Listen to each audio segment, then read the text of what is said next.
Hello everyone.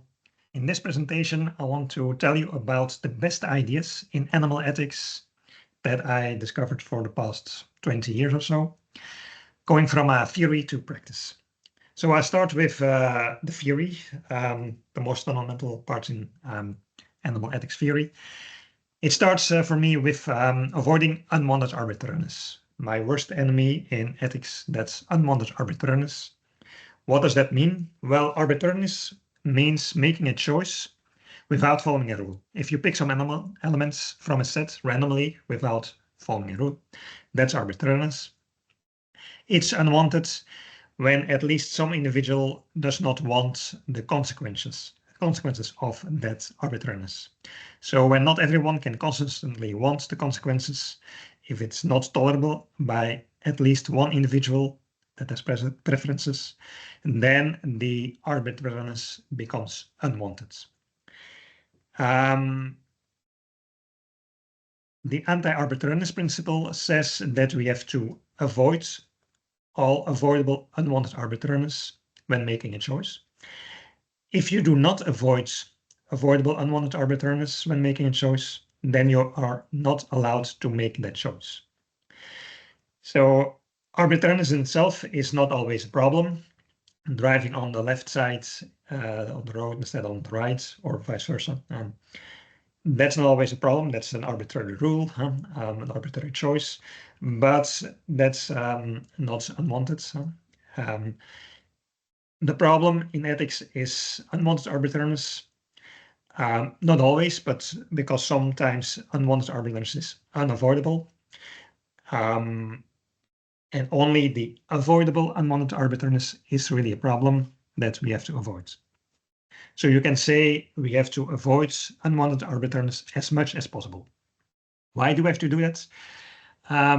Well, if your choices involve avoidable unwanted arbitrariness, then you say that such arbitrariness is permissible, and then everyone may allow avoidable unwanted arbitrariness. And that means that you may be arbitrarily treated in ways that you do not want. As you do not want the consequences of those arbitrary treatments, you do not want that's avoidable unwanted arbitrariness. And for fairness reasons, it means that you are also not allowed to make choices that involve avoidable unwanted arbitrariness. With making choices, there are two parties involved. So the party that makes a choice and the other party that is affected by the choice. Looking at unwanted arbitrariness at the side of the party that makes the choice, well, to avoid unwanted arbitrariness of the one making the choice, that idea results into the idea that we should avoid dictatorship. A dictator is basically someone who says, I'm the one who makes all the choices and decisions. That should be avoided. So that's why we need democracy, for example. More relevant to animal ethics here is the other side, no unwanted arbitrariness of the individuals affected by the choice. And that results in the anti-discrimination principle. We should avoid discrimination. What is discrimination? Well, discrimination is basically derived from unwanted arbitrariness. So there are two conditions that refer to arbitrariness and unwantedness. The first condition to speak of discrimination, group discrimination in this case, is that individuals are treated unequally based on their group membership. So members of one group are, for example, helped more or harmed less than members of another group because they belong to that privileged group. That's one condition. If you have an inequality in treatment, that indicates discrimination. But a second condition is required. It is possible to treat those individuals perfectly equally, where at least one individual prefers that equal treatment to the unequal treatment. So that refers to unwantedness. If the unequal treatment is unwanted by at least one person, then and if that unequal treatment is based on group membership, then you have discrimination. Unequal treatments being based on group membership means that involves the arbitrariness, because there are so many possible groups that you can choose, and assign people to different groups and so on. It's arbitrary to pick groups and to privilege one group. Discrimination, there are many examples: racism, sexism, and in case of animal ethics, there is speciesism, discrimination based on species membership. In all these cases, the racist, for example, spontaneously believes that a white person is more important than a black person. The speciesist has a spontaneous judgment that a human child is more important than a non-human dog or chicken.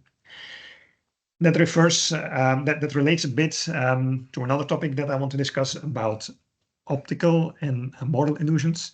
Here you see an optical illusion with blue triangles, and it looks like the 6 blue triangles in the middle are brighter or standing out more or more special than the other blue triangles.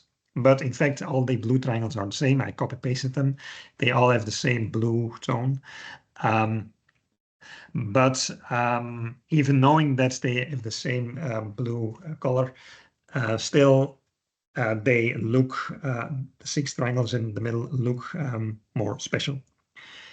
Those 6 triangles that look more special, they this group of triangles that symbolically relates to discrimination, where some individuals of a group look more special than individuals outside of the group.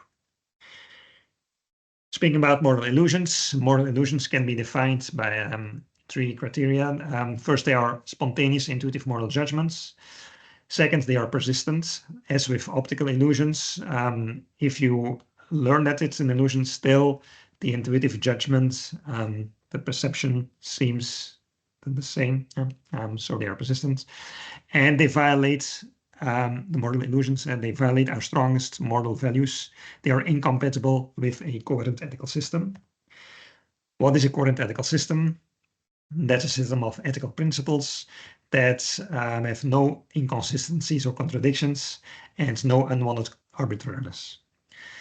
There's, for example, a principle to maximize welfare and another principle to respect the right not to be killed, for example. You can combine these principles and make sure that there are no inconsistencies and that everyone's welfare counts and everyone and everything has this right to avoid unwanted arbitrariness. And then you have a coherent ethical system. Here you have an example of an optical illusion, the Muller-Lyle illusion, where the bottom horizontal line appears to be longer than the upper line. The length of these horizontal lines are symbolically related to the value of an individual, let's say a pig and a child. I take these examples because the mental age of a pig, an adult pig, is comparable to a toddler of a few years. So in terms of mental capacities, they are the same. For many people, we have a spontaneous, intuitive moral judgment that the child is more important than the pig, that we are not allowed to eat the child, but we are allowed to eat the pig, for example. But that's an illusion. How to show it? Well, as with the optical illusion, what I can do with the optical illusion is erase the lines in the figure that are not relevant, so these small arrowheads. Erase everything that's not important, such that only the 2 horizontal lines remain. The same I can do with those 2 individuals, erase everything that's not important, so the body properties, the number of legs, and so on. Erase all of these things and see what's left. With lines, you see now that lines are equal in length. And what is left of those 2 individuals are their feelings and preferences. And in terms of those feelings and preferences, the 2 individuals are the same. You don't see differences there. Another way to show that we have an optical or moral illusion is with a measure stick. We can take a measure stick and shift it from one line to the other to demonstrate that lines are equal in length.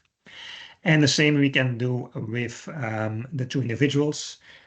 Put yourself in the position of the individuals. How to do that? With empathy. So empathy is our measure stick, our tool to put yourself in the position of someone else. If you correctly do it, if you put yourself in the position of a child or a pig, then you learn that they are equal in preferences and feelings. Of course, it's important that for this measure stick, to measure the length of the line, that it's not a flexible measure stick that you can sheet and then expand it or shrink it. So the same with empathy. Your empathy tool should be reliable, and your empathy should not shrink when you see the pig, for example. How is it?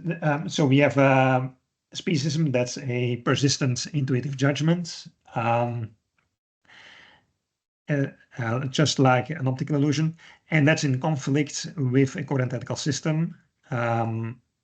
Why? Well, because speciesism involves unwanted arbitrariness. Speciesism means arbitrarily excluding non-human animals, for example, and only giving rights to humans. The excluded individuals cannot want the consequences of this discrimination. The excluded non-human animals, they are eaten, for example, and they do not want to be eaten. And so now I have to show that speciesism is arbitrary. It's unwanted, but there's arbitrariness involved. To show that speciesism involves arbitrariness, you can look at the biological classification. You have all life forms. They can be grouped together in kingdoms of animals, kingdoms of plants, and so on. The kingdom of animals can be grouped in the vertebrates and invertebrates. Vertebrates can be grouped in classes of mammals, birds, fish, and so on. And you can go down the orders of primates, family of great apes, genus of Homo, the species of humans, Homo sapiens. And personally, I belong to the ethnic group of white people, the Europeans. So I'm a white person. I'm a Homo sapiens. I'm a great ape. I belong to the family of great apes. I'm a primate. I'm a mammal. I'm a vertebrate. Now, what a species does is first arbitrarily select one of the levels, level 8 here in this classification. What's so special about level 8, level of species, that you cannot tell. So the choice for level 8, it's arbitrary. And second, looking at the level of species, you see all these kind of different species, the species of humans and other species. And the species arbitrarily selects the species of humans, for example. What is so special about species of humans? There's no rule that you can follow. It's not related to, for example, intelligence, because there are some non-human animals that are more intelligent than some humans. It's not related to other mental capacities or whatever. So basically, there is no rule that you can use to select the human species as being special. So there's double arbitrariness. You first arbitrarily choose a level, and then within that level, you arbitrarily select a group. But actually, there's even more arbitrariness because the notion of species is not even well defined. If you look in evolution, let's go back in time with a time travel machine and bring all your ancestors to the present, and we put you on a row. You're on the far right there. Next to you is your mother, on the left, her grandmother, your grandmother, then your great-grandmother, and so on. Moving further back in time, 2 million years ago, we encounter an Australopithecus, Lucy, for example. That's our common great-great-great-grandmother, the common ancestor of all humans. We are all great-great-great-grandchildren of her. Further back in time, 100 million years ago, we have a large insectivorous rat-like animal. That's a common ancestor of all humans, but also primates and rodents like mice. That's our great-great-great and so on grandmother 100 million years ago. 400 million years ago, our great-great-great-grandmother looked like a fish that could walk on land, the first vertebrate land animal, evolved from a fish to kind of amphibian. And all vertebrate land animals are descendants from her, also including the dinosaurs, including present-day dinosaurs, such as the birds.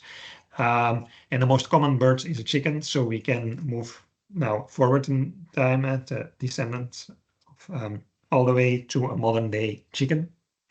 And here we see millions of individuals in a row. And then you can ask, let's consider rights. So you are human, you have human rights. Your mother is human, has human rights. Your grandmother is human. But moving further back in time, how do we know who gets rights? 2 million years ago, 100 million years ago, 400 million years ago?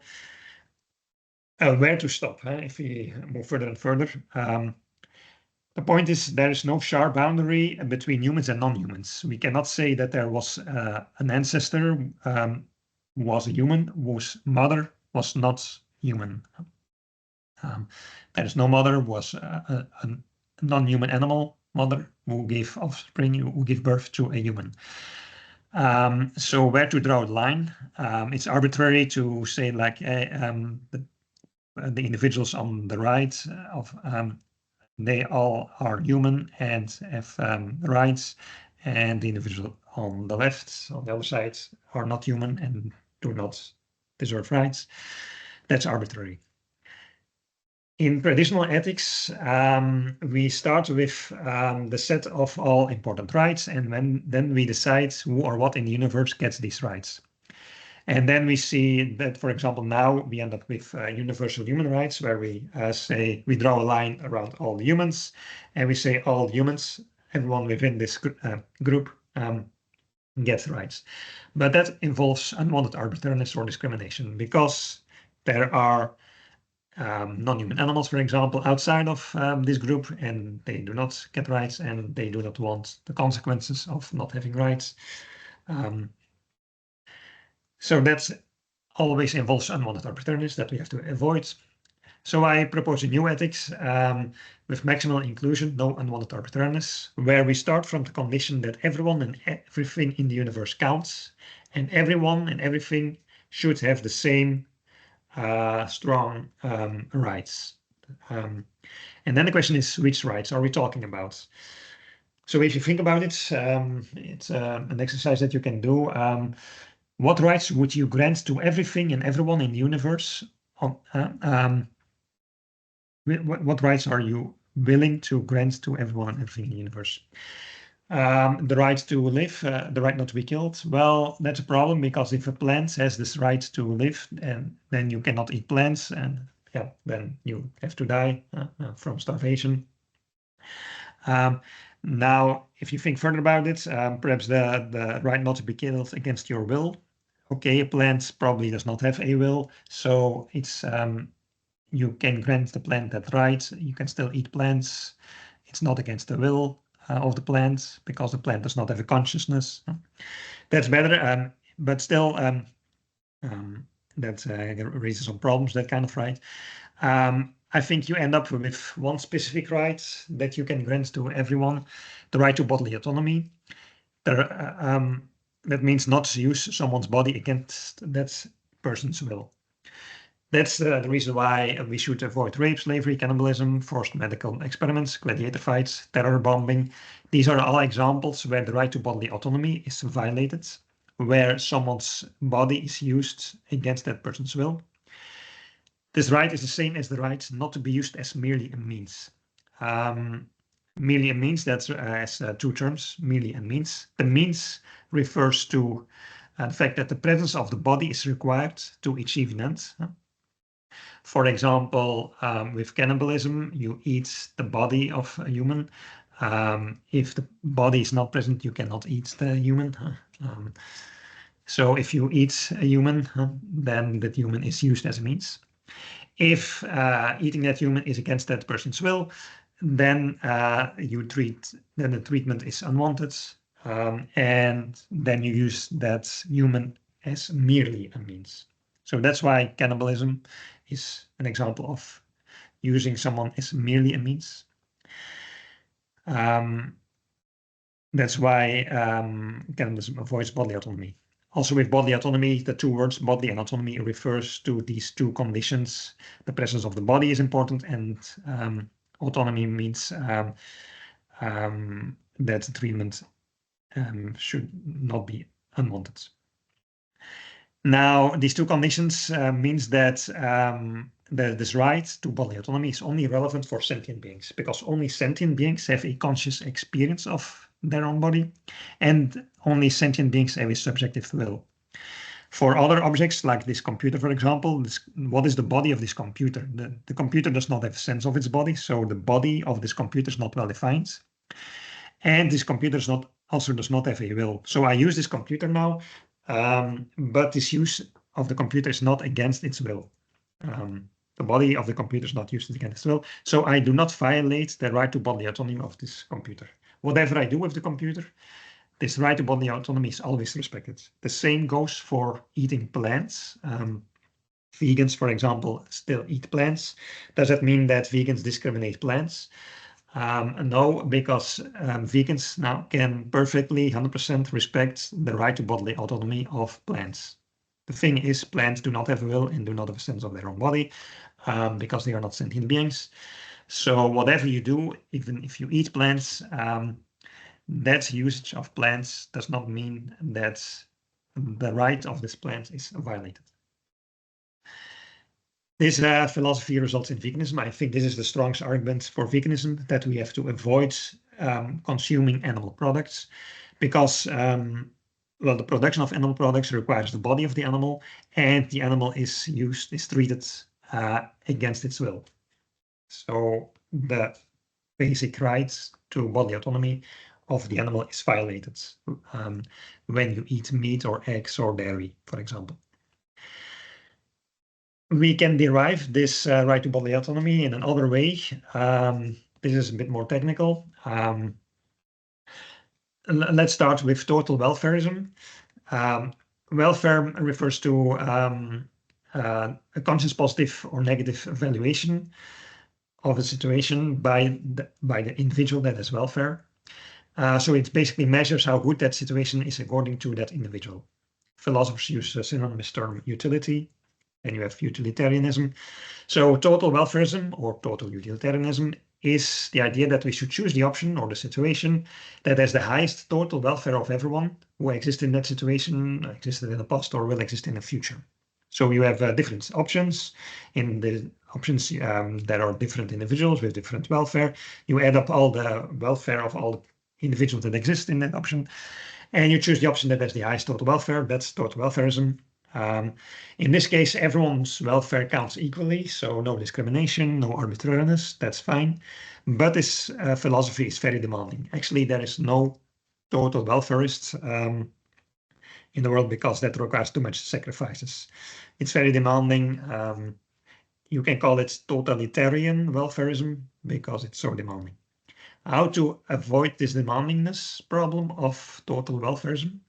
Well, with total welfarism, the problem is that you have to fully take into account the welfare of others, and that can result in you having to do a lot of sacrifices. What if you do not have to always take into account the welfare of others? In a way, that could be result in a good philosophy, which I call mild welfarism. That's less demanding. Mild welfarism means that we should choose the option or situation that has the highest total discounted welfare. So the highest sum of welfare minus discounts. You can call it discounted utilitarianism. Discounting means deducting an amount or synonymous to valuing down. So welfare is that everyone has a welfare, that's a certain value, and you can discount it by simply deducting or subtracting an amount. If your welfare is 7 welfare units, then I can subtract 20 welfare units and you end up with minus 13 welfare units. So when I subtract something from your welfare, then I discount your welfare. So the idea is that everyone has a right to discount the welfare of others if the welfare discounted individuals cannot validly complain against their welfare being discounted. So there are people whose welfare are discounted. Normally you can complain, like if your welfare is discounted, if I discount your welfare, normally you can complain like, hey, I want my welfare to be fully taken into account. Otherwise you will exploit me. But there are basically two cases where your complaint against your welfare being discounted is not valid. Two cases. Why? Well, because welfare discounting involves two parties. First, there is the welfare discounting individual who discounts the welfare of someone else. And then there's the welfare discounted individual whose welfare is being discounted. So suppose there are two people here, and the woman here discounts the welfare of the man. When is discount valid? The discount is valid if the existence of the woman here is necessary. So if the options that involve discounting are not possible when that woman that does the discounting did not exist. Consider again, for example, the case of cannibalism. Suppose the man is a cannibal and wants to eat the woman. And the woman is now, the man gets higher welfare, but the woman is going to discount the welfare of the man. This discounting is valid. Why? Well, because the existence of the woman is necessary for the man in order to eat the woman. If the existence of the welfare discounting individual is necessary, then this welfare discounting individual is allowed to discount the welfare of the other person. Okay, so what about the other person, the welfare discounted individual? The second possibility is that the discount is valid if the welfare of the man here, the welfare discounted individual, if his existence is not necessary. So if the option with the highest total discounted welfare is one in which the people whose welfare is discounted do not exist. So if the woman discounts the welfare of the man, such that the best option would be the situation where the man did not exist, would never have been born. If then the man does not exist, then the man cannot complain against his welfare being discounted. And so then the woman is allowed to discount the welfare of the man. What does it mean? Well, the option that should be chosen is one where the discounting individual does not have to exist, or where the discounted individual does not exist. Here we see that the condition about existence and whether existence is necessary or not is important to determine whether discounting welfare is valid. I will now give us some examples. Here is a famous example of a dilemma, the organ transplantation. According to total welfareism, you should sacrifice yourself to save many patients in the hospital with your organs. So suppose there are 3 patients in the hospital, you can sacrifice yourself, donate your organs to save the lives of those 3 patients. Why do you have to do it? Well, because the lives of 3 humans is more important than the life of 1 human. So you count as 1, the 3 patients count as 3. 3 is more than 1. When you sacrifice yourself, the total welfare in the world increases. But according to mild welfareism, you do not have to sacrifice yourself. Your sacrifice is not a duty. Why? Well, because you are allowed to discount the welfare of the patients in the hospital. If you discount their welfare, if you donate your organs and the patients are saved and have a future welfare, positive welfare, because they survive, then that's future positive welfare. You can discount it. And in that case, when you take the maximum of discounted welfare, the maximum is the situation where you do not sacrifice yourself and where the 3 patients then die. that discounting is permissible. Why? Because your body was necessary, your existence was necessary to save the patients. Those patients in the hospital, they cannot validly complain against their welfare being discounted. Why cannot they? Why do they not? Are they not able to complain? Well, their complaint is invalid because they would not be better off if you did not exist. So you can say to them like, look, if I did not exist, you would die also. You could not have been saved by organs. That's the reason why forced organ transplantation, for example, is not permissible. Why a surgeon is not allowed to sacrifice you and save the 3 patients in the hospital. It also results into tolerated partiality. There's another famous dilemma, burning house, where you can choose between saving your child or saving many other individuals, other children. Suppose those other children have other skin color, and you save your child. Are you racist? No. You're allowed to save your child and put the life of your child above the lives of children with other skin color. Even if there are many other children that you could save in the burning house, you can save either your own one child or many other children. You prefer to save your child. Can I blame you? Can I condemn you for saving your own child? A total utilitarian would condemn you because I could say you should have saved many other children because the numbers count. But that person, when he condemns you, he would consider you as merely a means. He would violate your right to bodily autonomy. Why? Because you're the only one around to save those children. Your presence, your existence is required to save the children. And by having to save the many other individuals, you have to let your child die, and you do not want it. So saving the other children would be against your will. And that means condemning you for saving your child is using you as merely means. It also means that, this partiality is permissible. You're allowed to be partial, to prefer, prioritize saving the people you hold dear, like your own child. But you have to tolerate similar levels of partiality of everyone else. So if you save your child instead of someone else, you have to tolerate that someone else saves the other child.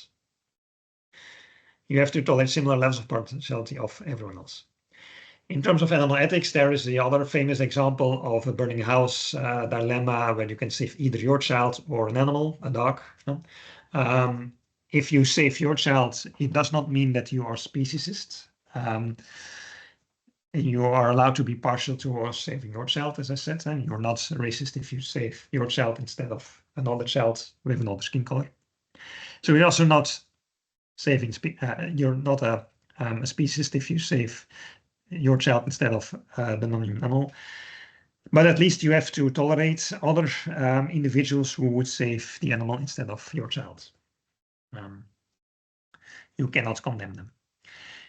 That's about this right to bodily autonomy, or the right not to be used as merely means. That's one way to where the right to discount welfare is valid. There was the other way about the existence of the welfare discounted individual, and that relates to population ethics. Here, a famous problem in population ethics is the repugnant conclusion, where you start with, let's say, one maximally happy person, 100% happy.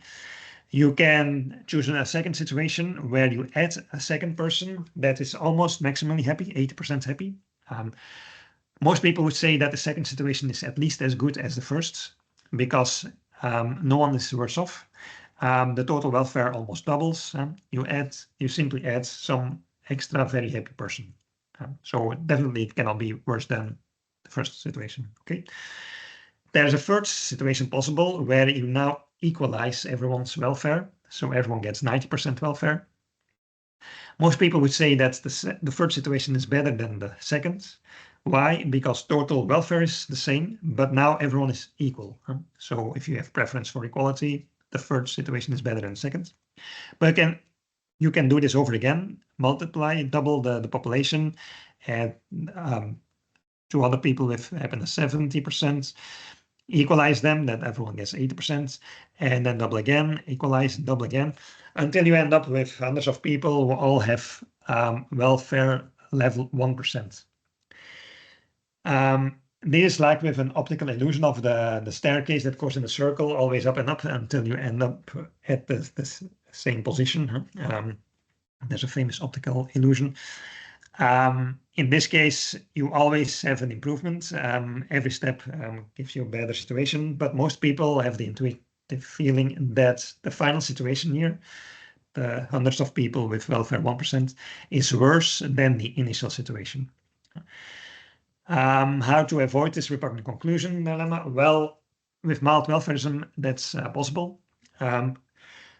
Suppose you are the one person that's maximally happy, and you can sacrifice all your happiness from 100% to 0% by adding, in this case, for example, 103 extra people. Total welfarist would say that you have to do this. You have to add the extra people because 103 times 1%, and that's more than your 100% that you had when you were alone. But what you can do is discount the welfare of those extra people. So those extra people who have welfare 1%, you can fully discount their welfare, that their welfare does not enter the calculation. That means that only your own welfare counts in the calculation. And then the situation where you have 100% welfare is better than the situation where you have 0% welfare. So there you avoid this repugnant conclusion where you have to sacrifice yourself to add many other people. The people, if you choose a situation where you are maximally happy, the other extra people do not exist. And if they do not exist, they cannot validly complain against their welfare being discounted. What has this to do with animal ethics? Here we have the problem with the question, can we eat happy meat? Meat from happy animals, animals that have overall a positive welfare. Or similarly, in terms of humans, are we allowed to use happy slaves, breed and use slaves that have a positive welfare? In terms of the animal eating happy meat problem, we can look at this dilemma here. Start with first option, no animal breeding. There's one human that has a certain positive welfare level that you see the vertical bar here, positive welfare. There's a second option, animal farming, where the human breeds and uses the animal, a pig, for example. The pig has a positive welfare, small, but still positive welfare. And the human gets a higher welfare because now the human can enjoy the taste of eating pig meat. So the human is happier and the pig has a positive welfare. Is that a problem? Well, it is a problem because there's a third situation possible where this is the animal sanctuary situation where the human breeds the animal, but instead of slaughtering the pig, the human now takes care of the pig on an animal sanctuary. In this case, the human cannot enjoy the taste of meat and instead has to sacrifice food and so on, and to give food and medical care and so on to the pig. So in this case, the first option, the human has the lowest welfare. But the pig is happier. The pig on the animal sanctuary is happier than on the farm. Now, once the human decides to breed the pig, then the pig comes into existence. If that happens, option 2 is no longer a good option because the pig can complain that there is a better option, the third option. In the third option, the pig has a higher welfare, and as you see, the total welfare, the sum of welfare of human plus pig, is highest in the third option. But the third option is not wanted by the human, and it's the least preferred option by the human. How to avoid this option? Well, the human can only avoid selecting the third option if the human discounts the welfare of the pig in all the situations where the pig exists. So the welfare of the pig is discounted such that effectively the pig gets the negative welfare. In this case, the situation with the highest total discounted welfare is the first option where the pig was not born. If the pig does not exist, the pig cannot complain against its welfare being discounted. In this case, we end up with the situation where the human cannot breed the animal. The same goes for slavery. The human cannot breed other humans to use as slaves, not even if the slaves are happy. So can we eat happy meat? No, because wild welfarism says that a complaint against one's welfare being discounted is not valid in two conditions. First, the first reason was that if the human eats the pig, well, the pig is used as merely a means. The pig exists and the pig is killed and used. The existence of the pig was necessary for the human to eat the pig. Yeah? Without the existence of the pig, the human could not eat meat. So this right to bodily autonomy of the pig is violated. Second,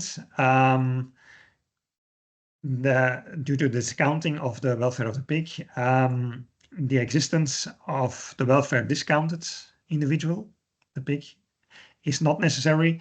The best choice is the first option where the pig does not exist. And the pig cannot complain against its non-existence. So these are two reasons. The philosophy of mild welfarism gives us two reasons why using animals for food is not allowed, not even if the animal would be happy. It's better that those animals will not be born. If you disagree with this, if you say like, well, it is allowed to breed and bring those animals into existence, to eat them, well, actually that means you're not allowed to eat them because then you have to sacrifice yourself and breed more and more animals and take care of those animals on an animal sanctuary where you cannot eat them, but you have to take care of them. Okay, now let's move to more practical animal ethics. The idea of effective altruism first. Effective means that we use rational critical thinking and scientific evidence. Altruism means to do the most good and help others the most. So effective altruists, they want to help improve the world the most, help others the most, and use effective means for that. There are effective altruists for animals that want to help animals the most. What is important in effective altruism is this discovery that when we measure the cost effectiveness of interventions or charities, then we see a very skewed distribution where a small minority of charities and interventions and actions, campaigns, are much more effective than the large majority of charities and interventions. Not everything is measurable, but when things are measurable, economists, for example, measured outcomes of charities and so on in terms of lives saved per year donated, quality adjusted life years, education interventions where you measure learning adjusted years of schooling. In terms of animal suffering, hours of animal suffering avoided per euro. For climate charities, the tons of CO2 emissions avoided per euro that you donate to the charity. Every time you see that a small minority of those animal charities or climate charities or so on are much more effective than the large majority. This goes for animal charities in particular and ways to avoid animal suffering, for example. Looking at cost effectiveness, these are estimates of animal suffering avoided, vertebrate land animals saved per euro donated. There is suffering of dogs and cats in shelters, and you can donate 100 euros to avoid the suffering of one animal in an animal shelter. That's not so effective compared to average animal advocacy campaigns. You can do vegan outreach and vegan education and vegan challenge pledges and so on. With vegan outreach, you can avoid suffering of one vertebrate land animal per euro donated to a campaign for vegan outreach. But here you can see here, there's one intervention, one possibility that is research and development for cultivated or cell-based meat. And with that, with €1 invested in research and development for cell-based meat, you can save the suffering, full life of suffering of hundreds, roughly 100 vertebrate land animals. Why hundreds? How to come to this calculation? Here's a rough estimate of this cost effectiveness. Cost effectiveness is basically the product of importance, tractability, and neglectedness, 3 factors. Importance in this case is the scope of the problem. In terms of animals being killed, globally per second, more than 1,000 farmed animals are used and slaughtered in the world per second. So 1,000 per second, that's a lot. It's an important problem. Tractability, that means how much this problem is solvable, how much can we reduce this problem. With cultivated meats, meat eaters can still eat meat without having to kill animals. So cultivated meat can replace cell-based meat, can replace animal-based meat. Let's take conservative estimates that there's only a 10% probability that this alternative protein, alternative meats like cell-based cultivated meats can eliminate animal farming. Or let's say that only 10% of animals are replaced by cultivated meat when cultivated meat is on the market. That's conservative estimates, but it shows that at least it's a bit tractable. Then there's neglectedness. How much money is already spent to research and development for cultivated meats? Not much, some hundred millions or so per year. Looking at, let's suppose that only €1,000 per year are spent on research and development for cultivated meats. Every year, €1,000. That means we need many years, thousands of years probably, before cultivated meat is finally developed and enters the market. Thousands of years. Okay. Now, what happens if you spend this year, donates this year €1,000 extra to innovation of cultivated meat? Then you double, for this year, you double the amount of funding for research and development. Instead of €1,000, you now the world has, the researchers have €2,000 to do research. So the researchers can do this year the amount of research that they would have done next year with the money from next year. They could have done the research from next year this year.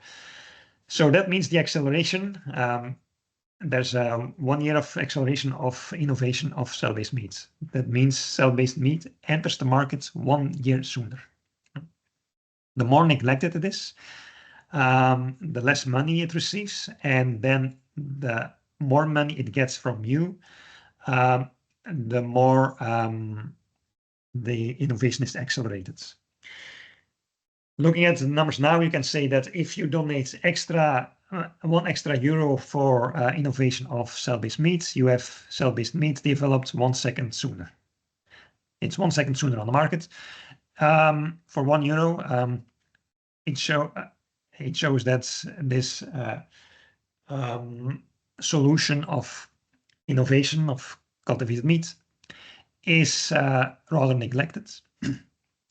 And now if you take the product of these 3 things, 1,000 animals per second slaughtered, 10% probability times 1 second faster development, that means if you have this innovation 1 second sooner, then you save 100 farm, roughly an expectation, 100 farm animals per extra euro funding. And that's why this is much more effective than many other interventions to avoid suffering of farmed animals. That is a vegan modernism. It's a vegan solution that uses technology, so modernism. The new strategy is look for opportunities to raise, earn, and donate money to support research and development of alternative protein, such as cultivated meat. So using technologies to develop alternatives for meat. Organizations that support this research and development are Good Food Institute, New Harvest, and Cellular Agricultural Society. So you can donate to those organizations to save dozens of animals per euro donated. The major obstacle why people might be reluctant to adopt cultivated meat is because many people might believe that cell-based cultivated lab-grown meat is unnatural. But this is another moral illusion. Because, yeah, what is natural? Here you see animal-based meat and animal-free cultivated meat. The production process in both cases looks pretty unnatural. In the case of animal-based meat, it looks a bit horrible as well. It's true that cultivated meat is unnatural because you don't find it in nature. You don't find some place in nature where meat is grown without the rest of the animal. Everywhere in nature where you see meat, there's always an animal around the meat, around the muscle tissue. But it's the same as cultivated meat is similar to, let's say, bananas or grapes without seeds. Those are fruits without seeds. You do not see these fruits in nature because they cannot reproduce. It's not good, evolutionary speaking, to have them. Yeah, are bananas without seeds and grapes without seeds, are they really unnatural because they do not have seeds? We cultivate it that way because we do not want the seeds. Now we are developing technology that we can cultivate the meat without cultivating the other organs of the animal. And that's an improvement.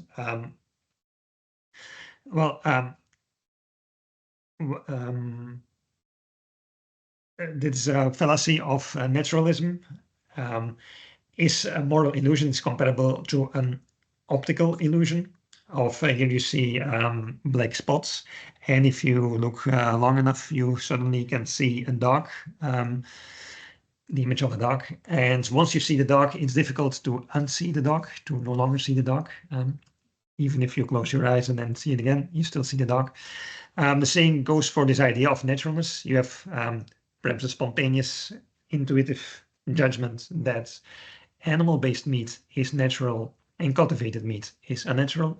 And once you see it like that, it's difficult to unsee it. It's a persistent feeling that you have that cultivated meat is unnatural, even if this notion of naturalness does not make sense, as I explained. The technological improvements, why can we expect that it's possible that cultivated meat can replace animal-based meat? Looking at more broadly, here we see the technology landscape. These are all the technologies that we can invent. We started 10,000 years ago with the first technologies, and there's a landscape, and you see here the forests of animal-based technologies. These are technologies that include an animal in the technology production unit, for example. So we started inventing technologies that use animals for food, for clothing and experiments and whatever. But it's very unlikely that this small forest of animal-based technologies happens to have the highest mountaintop. And we are interested in the most effective technologies, the mountaintop. We are looking for a landscape, the very best technologies. And it's very unlikely that the very best technology happens to be a technology that includes an animal that is in this forest of animal-based technologies. We see examples in the past, for example, the technology of transportation, where we used animals, horses, for example, for plowing the fields and for horse carriages to transport people. And then we invented the machine and the cars, and the cars and the tractors, they replaced the horses. Horse carriages are replaced by cars, oxen with plows are replaced by tractors. Then there are the whales for whale oil are replaced by kerosene for oil lamps. So that results in a decline of whaling. Messenger pigeons were replaced by telegraph and telephone. Most of the wool from sheep are replaced by synthetic fibers, nylon. The insulin from pigs for diabetes patients is replaced by bacterial insulin for diabetic patients. Beeswax for candles is replaced by light bulbs, and for cosmetic tests, the rabbits are replaced by skin cultures.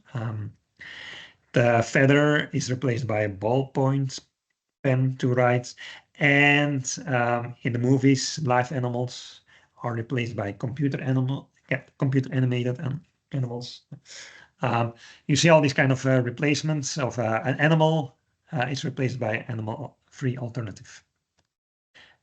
The same is likely to happen with food, where the animal in the animal farming is replaced by animal-free alternatives like cultivated meat. Then there's a lot of advantages, this cultivated meat. We produce the meat without the other organs. Why is this better? Well, if you look at the anatomy of an animal, the other organs that we do not consume, they cause a lot of problems. The reason why animal products cause so many problems is because the animal has so many organs that cause problems. Looking here at the animal, we have the lungs. These are ideal places for viruses of respiratory diseases, bird flu, swine flu, for example. That increases pandemic risks. The stomach contains bacteria that produce very potent greenhouse gas, methane, for ruminant animals like cows. The intestines, that's a breeding ground for harmful intestinal bacteria that can contaminate the meat, and that increases antibiotic use and then antibiotic resistance of those harmful bacteria. Then the legs can injure slaughterhouse workers. The liver produces unhealthy saturated fats that can be decomposited in the meat, making the meat unhealthy. Bones they require scarce minerals, phosphorus. Then the tail, horns, ears, eyes, nose, wings, reproductive organs, skulls, hooves are totally unnecessary. You don't eat them. But they increase feed requirements and therefore land use. You need more deforestation and so on. The anus, gases come out of the anus that pollute the air, particulate matter, ammonia, for example, that kill people. And then to make it sadistic, the brains cause conscious experiences of suffering. So if people would not eat meat from an animal, and you would come up with the idea, let's use animals to eat their meat, let's breed animals, then people would think you're crazy, because why would you create all these organs that cause so many problems only just for the meat? We can do better with cultivated meats, an improved design of the production units, bioreactor or fermentation tank, where the meat cells grow. That's clean and safe, well protected against pathogens, very hygienic standards. It's sustainable, very controlled output of small amounts of waste products that can be recycled, adaptable, easy to modify production to produce very different types of meat. That increases flexibility to satisfy variable consumer demand. It's economical, no production of unnecessary organs. This decreases water and feed inputs. It's efficient, a good thermal isolation to keep temperature optimal with low energy use. Conditions optimized for efficient meat cell growth. An animal, a living animal, is not optimized for maximal meat cell growth.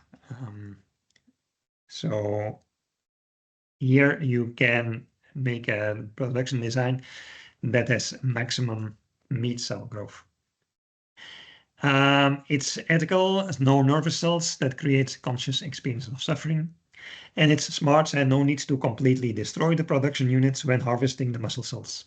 In contrast with the animal, you have to kill the whole animal, destroy all the organs and so on, only to harvest the muscle cells.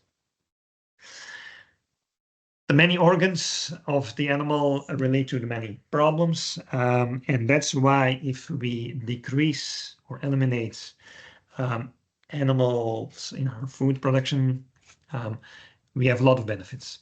So globally, if we would all eat animal-free foods, it has several environmental benefits. Fewer greenhouse gas emissions. Compared to the current situation, you can reduce greenhouse gas emissions with 10%. If we all eat vegan or animal-free. Land use, all anthropogenic land use by humans, we can decrease it to 50%. Eutrophication and desertification of natural habitats can be reduced by a quarter. Water use, pesticide use, cropland use can be reduced. Biodiversity loss can be strongly reduced, more than half. In terms of health benefits, antibiotic use will be strongly reduced, 3/4. The risk of new infectious diseases will be reduced with 15%. Rough estimates, but still. Premature deaths and loss of healthy life years of chronic diseases of people who eat animal products can be reduced with 10%, which basically means that vegans live 10% longer compared to average omnivores and have 10% lower risks of premature deaths and these chronic diseases. Fewer fatal accidents at work, less deaths from air pollution, and fewer food scandals. If you would go one day vegan, compared to an average omnivore, you would avoid on average 1 week of animal suffering, like chicken in captivity, for example, and avoid the death of one vertebrate animal. Also, because you as a consumer, you eat less meat, you have lower risk of chronic diseases like cardiovascular diseases, cancers, and diabetes. And your life expectancy increases with more than an hour. That's why you see that vegans live longer. Also, because you have less climate change and antibiotic-resistant bacteria and infectious diseases, other people are have a lower mortality rate and living longer, roughly an half an hour for someone else in the future if you eat vegan for one day. And species live longer, co-extinct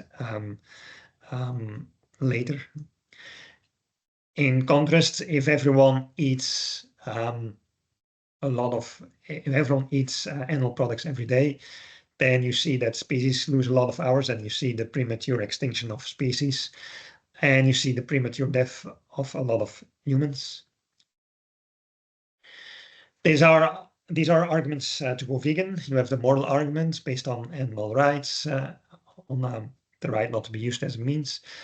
You have the arguments from effectiveness that it's a win-win-win-win for the environment, many wins for the health, public health, many wins. So it's very effective to go vegan. Now it's you can go vegan for yourself. It's okay, but in terms of persuading other people to go vegan, that's more difficult. Now, what is effective to do to do something to decrease these problems is focusing on the small animals and asking people to consume fewer products from animals that are smaller than a pig. That is related to the small animal problem.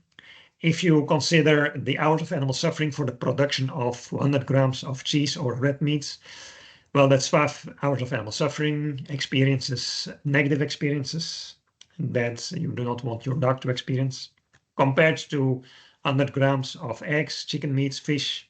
That's more than 10 times more hours of suffering. Can easily go to a few days of suffering. And that means there are people who want to replace red meat by chicken meat, because chicken meat is cheaper, is better for the environment, is better for your health. But chicken meat has 10 times more suffering than red meat. And so that's why we see the animal suffering globally increasing a lot. The welfare footprint measures the amount of suffering per kilogram products. And here you see that especially the small animals, shrimp, fish, and chickens, their products, they involve much more animal suffering compared to the bovine meats, cheese, pig meat, and definitely compared to the plant-based products, because the plant-based products do not use animals on farms. So we can focus on the small animals. The reason most people believe that most farmed animals, chickens, for example, have a negative welfare, a very large negative welfare. If you add up all the welfare, the negative welfare of the chickens and the fish and the shrimp, then we see that this negative welfare is higher than the positive welfare of humans, such that the global welfare, total welfare on Earth, could very well be negative and could be declining and becoming more and more negative because we eat more and more of these small animal products. So good advice is to promote the reduction of the consumption of animal products from animals smaller than pigs. Consume fewer eggs, chicken meat, fish, and so on. It's a tragedy that, for example, vegetarians who are concerned about animal welfare and replace red meat, pig meat, for example, by eggs. Those vegetarians can increase harm because the eggs involve 10 times more suffering and killing of animals than red meat. Going back to effective altruism, there are several focus areas in effective altruism. First focus area is improving human well-being. That's good, improving well-being. How to do it? Economic developments, fighting extreme poverty, and saving human lives. But if you save lives and those humans eat meat, and when they become richer, they eat more meat, then we have the meat eater problem. We see an increased meat consumption. Improving human welfare often involves increasing animal suffering from increased meat consumption. So to mitigate this negative side effects, we have to have a second focus area, avoiding suffering of livestock animals. The strategy would be to reduce consumption of animal products, promoting veganism, developing cultivated meat. But then there's another problem here, another negative side effects. If we all go vegan, then we have a lot of agricultural land that is not no longer necessary for food production. All this land, the grazing land and the land for feed crops, for animal feed, we do not need that anymore. A lot of agricultural land becomes free and available for what reasons? Well, for more nature. We can have more wild nature. There's more area available for wild nature, and there are then more wild animals, and those animals can suffer. And basically, we are responsible for this animal suffering because we choose to have more nature. It's due to our choice that there is more nature. If we all go vegan, there's more nature. It's our choice then that more wild animals exist and that they have suffering. And therefore, we need a third focus area that is to decrease wild animal suffering. The strategy would be to start doing scientific research for safe and effective interventions to improve wild animal well-being. That's why effective altruists also started thinking about wild animal welfare. The problem of wild animal suffering is important, neglected, and probably solvable. That's the ITN prioritization framework of effective altruism. The scope of the problem, it's huge. So the problem is important. It's strongly neglected.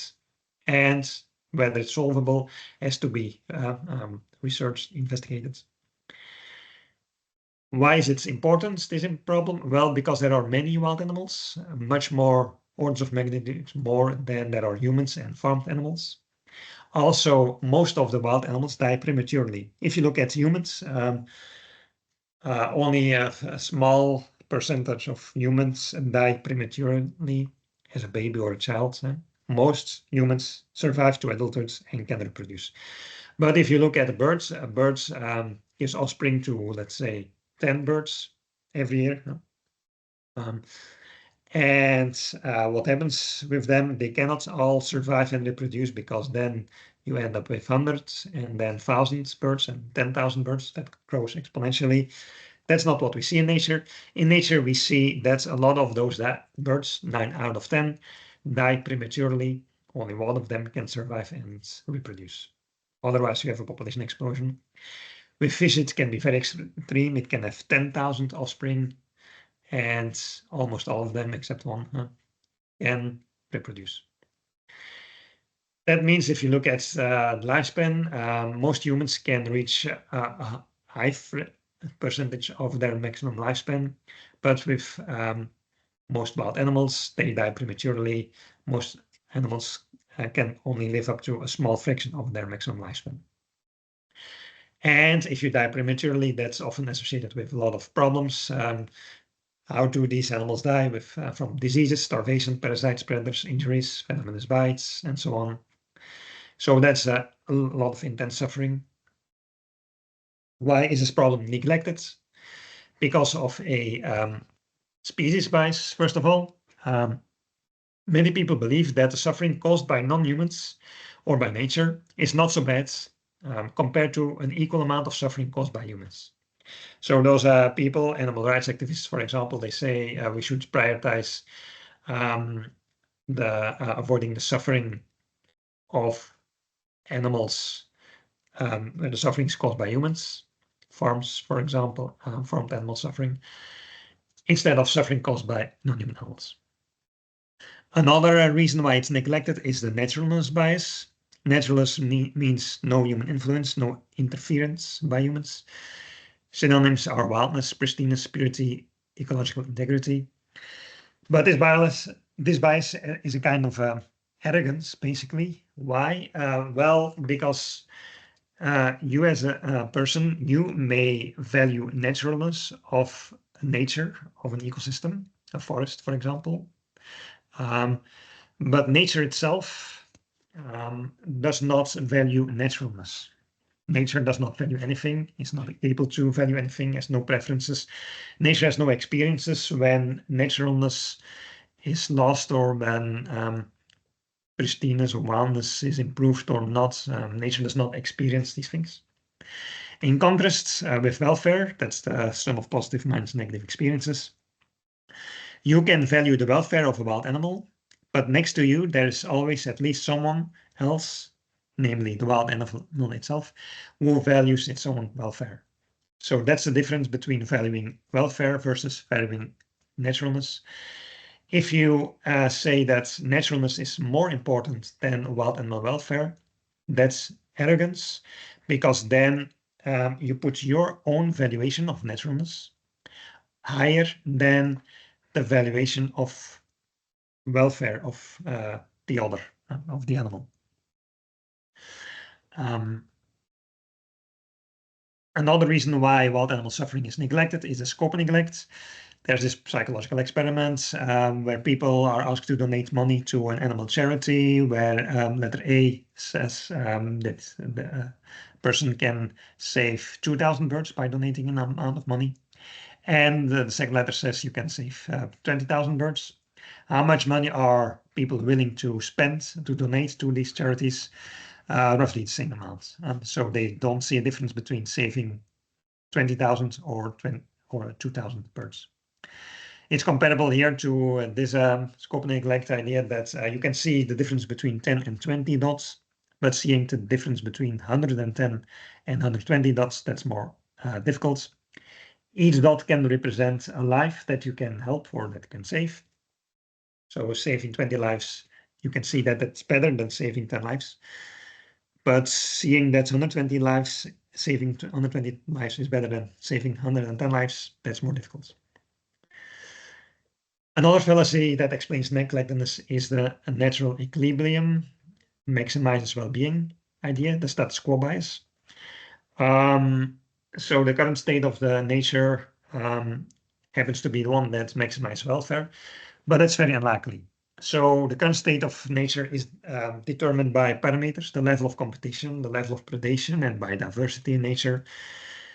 And suppose we say that we change the level of predation, we decrease it. You say, that's not a good idea. That could increase welfare, increase suffering, because it results in overpopulation of prey animals.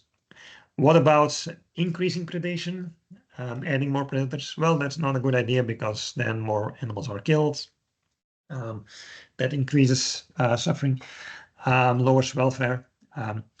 So then you believe that the current level of predation in nature happens to be the one that maximizes welfare of all the animals.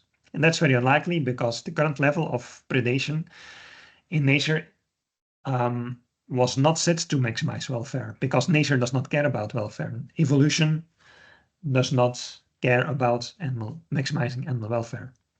So it would be pure luck that the current state of nature with the current level of predation happens to be the one that has the highest level of total welfare.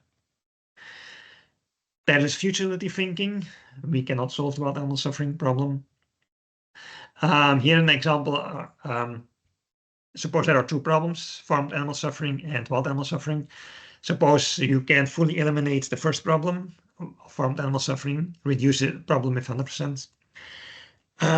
Whereas you have a solution for the second problem that only works 10%. You reduce problem B with only 10%.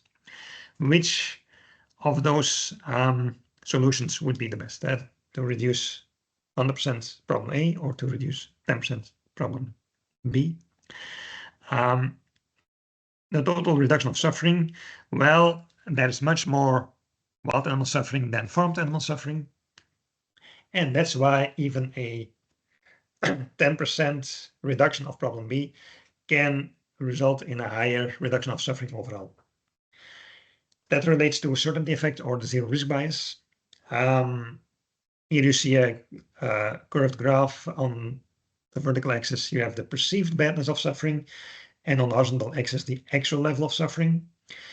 So decreasing suffering from 1 unit to 0 units, that seems to be better than decreasing suffering from 100 units to 90 units. Even for the second has 10 units of suffering less. What about the tractability of wild animal welfare interventions? Well, that's not known, but what we can do, what is tractable, is doing scientific research. Scientific research has proven to be very effective when it comes to medical interventions, economic interventions, in the economy, for example. So what we can do is a study looking for the most effective and safe methods to help nature to improve wild animal well-being. That's in the academic discipline of welfare biology, similar to conservation biology. Welfare biologists are looking for the best ways to improve wild animal welfare. So these people can do research just like medical researchers can develop vaccines, or for example, to improve health. If you want to support this research, then you can donate money to Wild Animal Initiative, Animal Ethics, or Living Priorities. These are the effective wild animal suffering charities that improve the welfare of wild animals. Now I want to conclude with one final, most controversial topic on the edge of animal ethics. It's strongly related to animal suffering. It's the most important cause of animal suffering, basically. That's predation. The idea to herbivorize predators. To be clear, the animal charities that improve wild animal welfare, they do not propose to herbivorize predators. Because it's still very controversial. But here I want to argue yeah, the case for eating vegan to abolishing meat consumption, so to herbivorize humans, basically, that case is very clear. Humans do not need to eat meat to survive, to live healthy. Meat has so many problems. So we have basically a moral duty to go vegan. But what about the predators that needs meat to survive? Well, what to do with that problem? Here we see that on this slide, we see that most sentient beings on Earth die from predation. If you look at all humans and animals combined, most of them, the vast majority, die from predators, being they are killed by predators. So it's the prime cause of death. Why is predation bad? Well, as in the case of organ transplantation, with predation, what happens is that a predator uses the bodies of animals, take the body parts of the animals, put them in the body of the predator in order for the predator to survive. That basically is a violation of the right to bodily autonomy of the prey animals. So the prey animals are used as a means against their will. And it happens that one predator needs more than one prey to survive. So one predator kills more than one prey. With transplantation, it's very similar. So body parts of one individual are, so one individual is used and its body parts are taken and put in the bodies of other individuals in order for them to survive. But in this case, it happens that more than one patient needs one victim to survive. So one victim that is sacrificed can save more than one individual. Why is transplantation bad? Well, because it violates this right to bodily autonomy. Even if the total welfare increases, if this individual is sacrificed, still transplantation is bad. That's the idea behind mild welfareism that we saw. But then predation should be definitely not allowed. Now we see a lot of fallacies that people want to defend predation and are against interventions to solve this problem of predation. Even some animal rights vegan activists want to defend predation, and they use a lot of fallacies. So some animal rights activists say we should not intervene in nature and not reduce predation because such intervention violates the autonomy of animals. Well, this is a fallacy because if you look at predation, by definition here you see that the prey animal loses all its autonomy when it's captured by the predator. So predation is a prime example of violation of autonomy of animals. More speciesist fallacies. Speciesism, as I mentioned before, is a moral illusion, which means it is very persistent, which means that even animal rights activists are often do often have speciesist judgments, even if they claim to be anti-speciesist. Still, you see, you can hear them making speciesist arguments. In the case of defending predation, the arguments that animal rights activists give to prevent predation, if you replace the prey animal, the zebra, for example, with a human, a child, then you can have statements like this. What a lion does with those children is natural and therefore morally allowed because a lion has no moral responsibility. When applied to children, you see that this argument is not valid, but the animal rights activists would use this argument when it is about zebras instead of children. What the lion does with those zebra is natural and therefore morally allowed. That's an argument given by an animal rights activist. Similarly, you hear animal rights activists say that a lion needs meat, so if we protect these zebra, or in this case children, the lion will die of hunger. If we save children from parasites, it will lead to unforeseen consequences and more problems in nature, such as overpopulation of people and a disturbance of natural equilibrium. People must die of something. We do not have to help this child because we can not help all children. It does not matter to save a child because there are so many children that die by nature. We must let nature take its course. If you want to avoid children suffering, we can better wipe out humanity. These are arguments given by animal rights activists where the children were replaced by zebras. It shows that speciesism is very persistent and that the arguments to defend predation are fallacies. Is it feasible to herbivorize predators?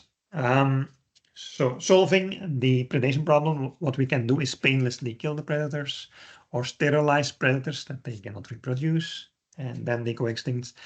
But there's an idea that we can avoid extinction of species and still eliminate predation by herbivorizing predators. How is that possible? Well, in evolution, we saw thousands of omnivorous and carnivorous species that naturally evolved into herbivores. An example is the giant panda.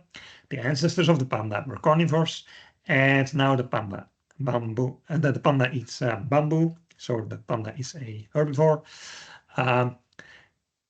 This lineage in evolution is not